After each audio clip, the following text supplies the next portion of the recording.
started with today's webinar on the importance of stretching. So today's agenda, we're going to cover why you stretch, when is the best time to stretch. We're going to go over some stretches.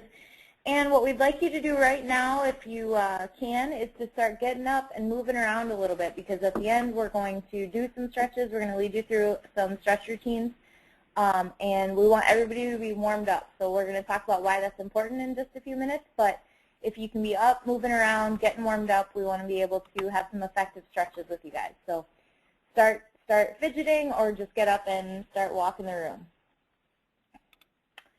So a lot of times we hear about the strength component to our workouts and the endurance components, but a lot of times what gets left in the dust is flexibility. But it's really, really important, and it is just as important as these others for some reasons we're going to find out here. So obviously, increased flexibility. When you stretch, you increase your flexibility, and this helps with a number of things. You can improve just your daily tasks by increasing your range of motion. So little things like bending down to tie your shoe, reaching for things in your car, anything at all. When your flexibility is increased, these are going to be a lot easier for you to perform. People tend to see less pain then because they're not stressing out their muscles when they are doing just everyday tasks where they're reaching. Your increased balance, and that's because when that range of motion is increased, you're able to stabilize better, you're not losing your balance to try to compensate for areas where you're not as flexible, so your balance actually improves. Joint lubrication, so you're going to feel that your joints are more loose in a good way. The stretching helps get blood flow to your muscles and to all of your joints, and that's really, really important.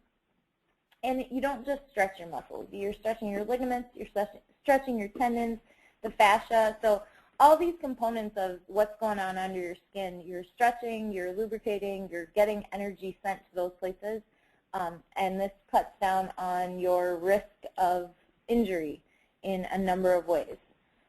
It also helps with your endurance. So again, you know, that's a big part of physical fitness that we talk about a lot. And when your flexibility is improved, you're able to exert less energy doing more active things. Like I said, you have that decreased risk of injury from a number of things. The joints, your improved range of motion, and being more flexible, like we said before, helps with avoiding injury when you're working on your other bases of fitness. So when you're working on the endurance components, when you're working on your strength training, being flexible allows you to perform strength movements correctly and without straining or pulling muscles or stressing out muscles that don't need to be used. You have improved circulation, so this goes back again to getting that blood flow to your muscles. This helps you reduce your muscle soreness. It's especially important for those people who are training for cardio endurance or working on their muscular strength or their muscular endurance. It's really important because when you're injured, your stress hormones get elevated. When you try to perform those exercises, it's going to waylay your training. So if you can get those stretches in, increase that flexibility, you're going to see that impact your other areas of fitness really positively. One big benefit of stretching is improved posture. And if you've joined us on some of our other webinars, we talk about proper alignment and how that affects a number of systems in the body. Keeps your joint health. You know, not only are you lubricating those joints, but your joints are then aligned so that, again, there's nothing being stressed. Like we mentioned, the tendons, that way you're avoiding injury to, you know, tendonitis in your knee or in your ankle. When you're stretching, you're getting those tendons limber, and they can handle the impact from other types of fitness. It helps with your digestive system. So when your body is contorted and scrunched up, everything can't flow the way it's supposed to. But when you have correct posture, a lot of people tend to have a lot less digestive stress. You'll see less constipation, and that's going to help with a number of areas of your health. Improved oxygen intake. When your body is all scrunched up, your lungs can become compressed, and you're not able to take full breaths. You're not able to oxygenate those muscles the way they need to be. So really, really important part of this puzzle is just in that posture. And a lot of times, many of our participants bring up lower back pain. So reduced lower back pain is one of the things that stretching has been shown to impact. When you have flexibility in some of those larger leg muscles, it helps reduce your body from stressing out and tightening up other areas of your body. A lot of times when we are stressed, we hold some of that stress in our neck and shoulders, so stretching can help reduce that pain because you're loosening up those muscles, you're getting the blood flowing to those muscles, and they kind of smooth themselves out. So really, really beneficial. There are going to be different opinions when it comes to the best time to stretch. But when we're talking about a sporting event, or if you're participating in a competition, there's some research to suggest that stretching beforehand may actually decrease your power, which is not what you want. When it comes to just a simple workout and not a sporting event, some people stretch after a short warm-up and before their workout. But this can actually be counterproductive, as when you stretch, the muscles cool down and lower your heart rate, so you aren't properly warmed up anymore for your workout. The American Council on Exercise recommends stretching after your workout session. This is recommended because your muscles are going to be properly warmed up and more pliable, and it's going to help with your workout recovery. And if you currently don't have a workout routine in place and just want to stretch, it's still going to be important to make sure your muscles are warmed up beforehand, before stretching, in order to receive the most benefit.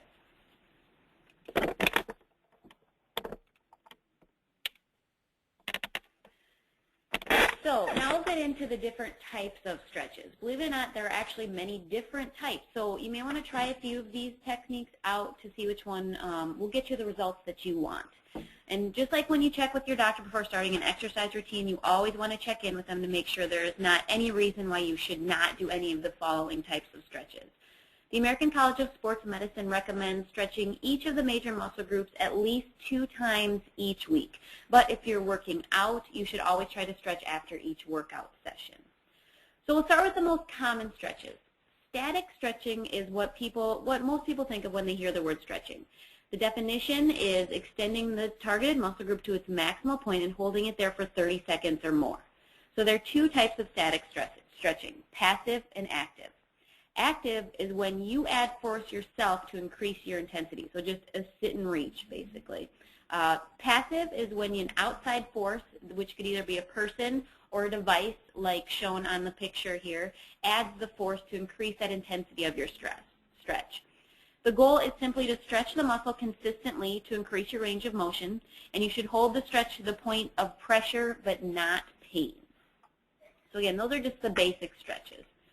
The next ones we'll get into, first one is dynamic. It's popular when we're talking about athletics and sporting events. The purpose of it is to improve flexibility for a specific sport or activity. You use continuous movement that mimics the movements of the sport or the activity that is required. An example is a runner doing long, exaggerated strides when they're preparing for a race, like the picture shown here. Ballistic stretching is another type that's typically used in athletics. Use repeated bouncing movements to stretch the muscle. This is one you have to really be careful of because the risk of injury is higher. You always want to make sure your muscles are warm. So this one you don't want to just jump into right away. You want to make sure that it's going to be right for you. And you should start slow with the bouncing, and it also helps to have done some static stretching prior, just to have already stretched out those muscles a little bit before you start. Next one we've got is active isolated stretching, or AIS. This is kind of similar to ballistic, but you hold the stretch for 2 seconds at a time. So the goal is to hold the stretch, relax, and then stretch again a bit further than you did the previous 2-second interval. So you keep going farther and farther. As you can see with the colors there, the goal is to increase that range of motion each time.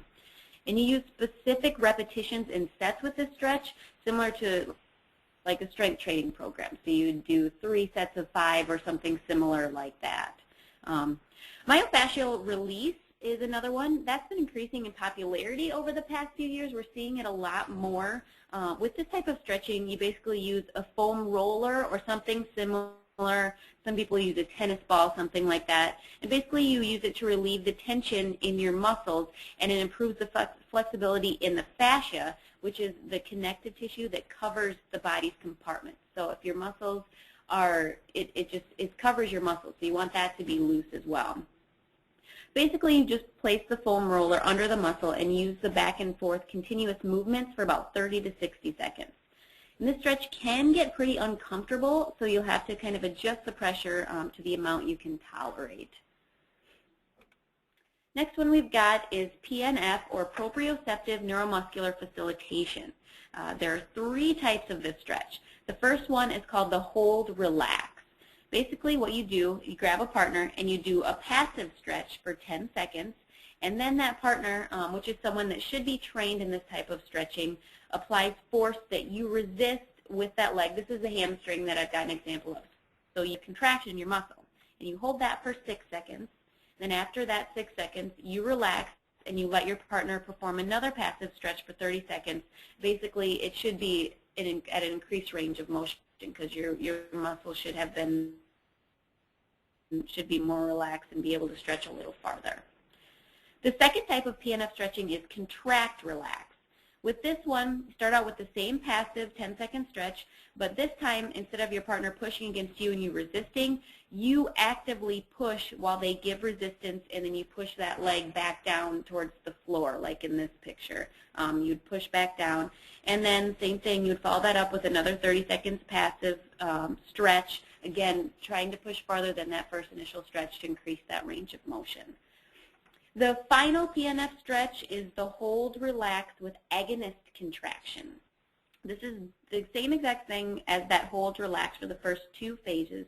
So you do the 10 seconds passive stretch, the 6-second resistance of the force your partner applies, but in the final stretch you actually contract the opposite muscle, which is called the agonist muscle. So for example, if you're working on stretching the hamstring, which is the back of the leg there, during that final phase you would actively use your quadriceps, the front of the leg, to pull your leg towards you to increase that range of motion. So those are the different types. Again, try different kinds. There's going to be ones that are going to work better for you, but those are just the different things you can try to increase that range of motion.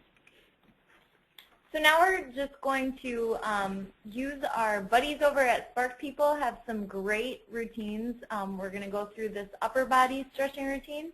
I want you guys to get up and do it with us. Like we said, you saw those benefits to the stretching. We hope you're warmed up.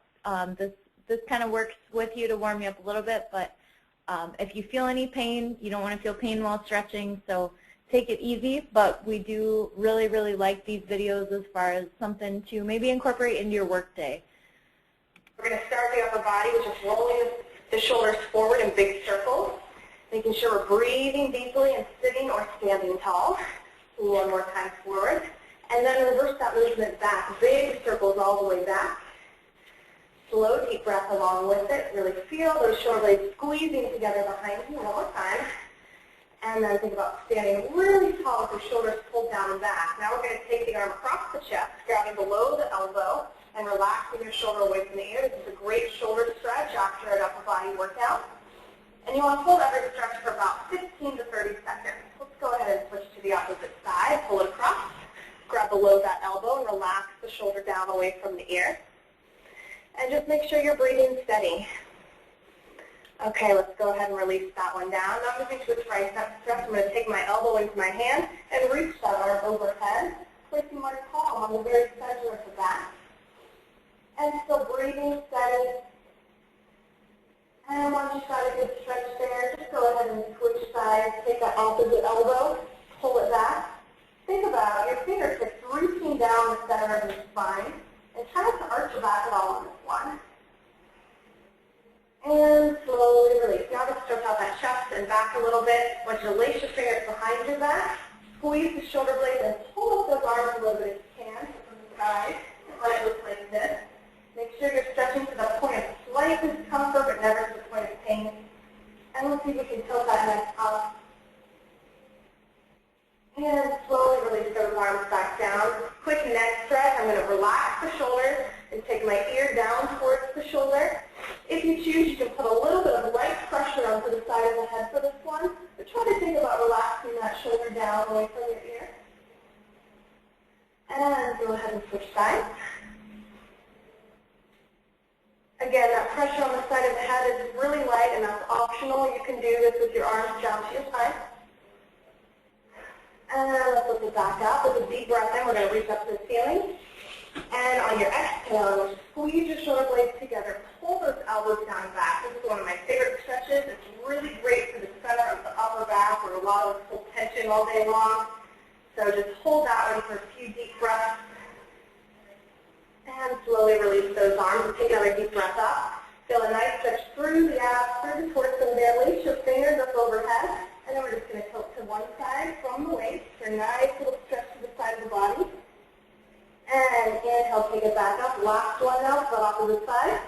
And then just lean a little bit. Try to keep your torso in the same plane as your body. And take a deep breath in. And slowly release those arms down. We're done with our upper body stretching routine. For more fitness and workout ideas, visit sparkpeople.com. So now we want to walk you guys through a lower body routine with our help from Spark People again, because we want to get you this full body stretch throughout the day. You might want to hold onto a chair or a wall with your balance issues for this.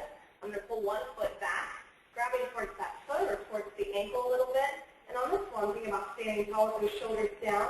My legs are lined up right next to each other with the knees in line. A common mistake on this stretch is to pull the leg way back. Instead of that, I want you to keep your legs in line. If you feel like you need a deeper stretch, you can tilt your hips forward a little bit. And make sure you're breathing steady. Let's go ahead and release it down and switch to the opposite side. Again, holding on for balance if you need to. Some people find it helps even to just take your arm out to the side, even if you don't need to hold on to anything to help you with your balance. Try to stand tall. And again, if you need a deeper stretch, tilt those hips forward a little bit instead of pulling your legs further back behind you. And just make sure you're not holding your breath. Let's go ahead and release that one down. From here, we're going to move into a hamstring stretch. I'm going to turn to the side just a little. I'm going to take one foot out in front with my toes popped up. As I shift my weight back over the heels, like I'm going to sit back into a chair, and then bend forward slightly with a nice flat back. Make sure your back isn't arching here. And let's take a couple deep breaths in that position. If you feel like you can stretch a little deeper, as you exhale, I want you to try to collapse over that leg. You can even reach towards the foot if you've got enough flexibility and some good balance. Hold it for a couple more deep breaths. And let's lift that torso back up, still with a nice flat back. I'm still in that seated back position, and I'm going to take my toes down to the floor here to get a little bit of a better stretch through the calf. So try to just flatten that foot. And then let's roll the spine back up. We're just going to switch sides, roll the shoulders down and back. Turning slightly to the other side, pop that heel up, sit back like you're sitting back into a chair, and then you're leaning forward from the waist just slightly with a nice flat back, as if you're bringing your chin out towards your toes. And from there, another deep breath. If you can go a little further, collapse closer to that leg. You can reach for the foot if that's your level of flexibility. And steady breath. From there, we're going to come up just a little bit, still in that nice flat back, and drop the toes towards the floor, towards abs engaged.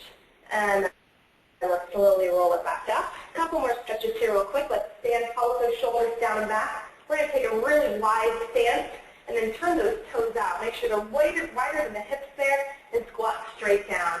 You can just keep your hands on your hips or reach towards your knees. This is a great stretch for the inner thighs. And sometimes you can sort of rock it side to side a little bit for a deeper stretch. Just make sure you're not leaning forward from the waist. Keep those shoulders down and back and the chest lifted. And from here, I'm going to collapse over, rolling that spine down and reaching towards the floor. It's okay if your fingers can't touch the floor. And if you're really tight through those hamstrings, you can bend the knees a little bit if you need to. Just relax that head and neck down in line with the spine. And make sure you're breathing steady. From here, we're going to slowly walk our heels and toes in until the legs come together for a forward bend. Again, a slight bend at the knees is okay for this. Try to take a few deep breaths, and on every exhale, see if you can relax a little deeper into that stretch. And then when you're ready to, we're going to slightly bend at the knees and slowly roll the spine all the way back up, one vertebra at a time, and take those shoulders down back. All right, we're done with our... All right, so we're going to open it up for questions. We have some time left for questions, and then As always, you'll be able to view this on our blog, healthcheck360blog.com, where we have this webinar and our past webinars recorded and available to view. You can email us at healthcoach@healthcheck360.com. Always looking for your feedback on new topics you'd like to hear about or on anything you'd like us to improve in these webinars. So please do feel free to email us, and we will open it up for questions now.